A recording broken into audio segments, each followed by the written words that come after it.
Shining in the dark. Why should Christians be like cat's eyes? This was the question with which Jack greeted his mother when he came home from school for his holidays.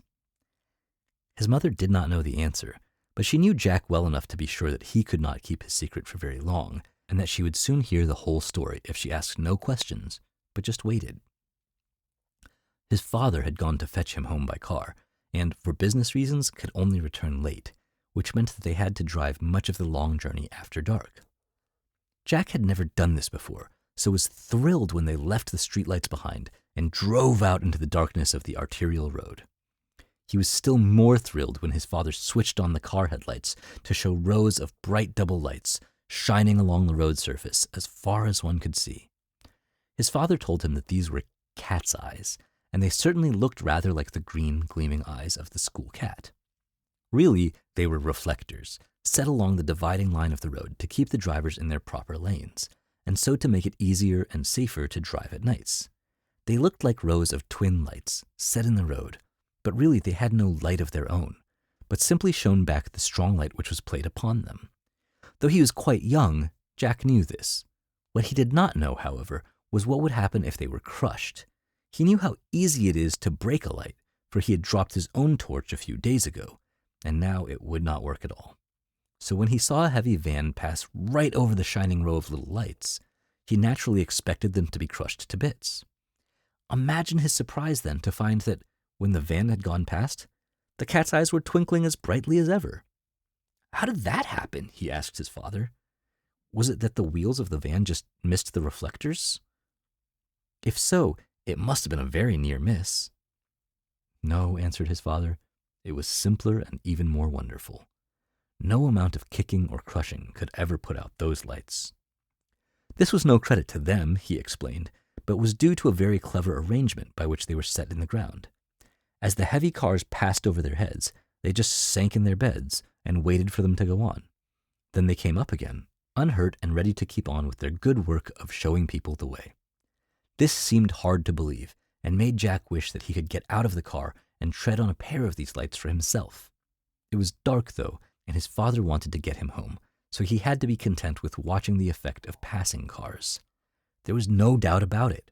However often the reflectors were pressed down, and however great the weight which passed over them, they always came straight up again and shone as brightly as ever.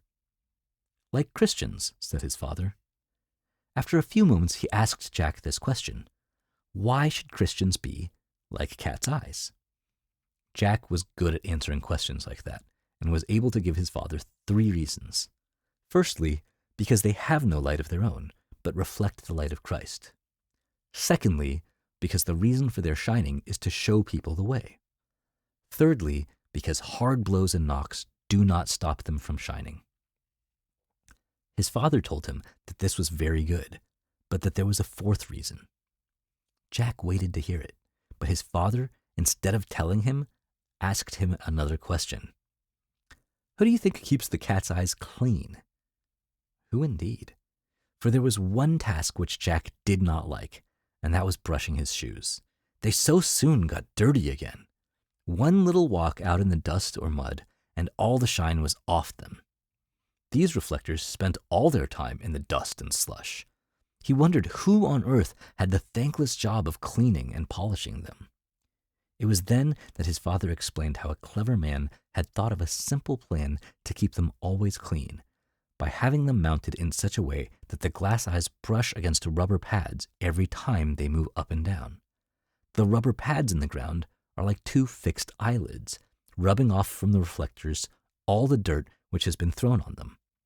This means that their being pressed down or run over helps to keep them clear and bright.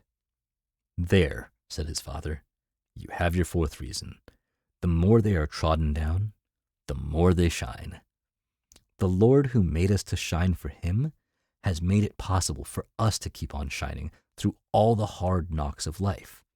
But better still, he has made it possible for those very knocks to make us shine the brighter. The apostles were like that. When they were beaten for Christ's sake, they went home rejoicing that they were counted worthy to suffer dishonor for the name. Acts 5:41. Stephen was like that too, for his persecutors saw his face as it had been the face of an angel. Acts 6:15. In those early days, the Christians were wonderful light bearers, showing the way of life to all around them. Trouble often came to them, but by the grace of God, it only made them shine all the brighter. When Jack told his mother about the lessons he had learned from the cat's eyes, they looked for a text which would suit the subject. The best one which they could find was Romans 8:37. Nay, in all these things we are more than conquerors through him that loved us. I wonder if you can find a better?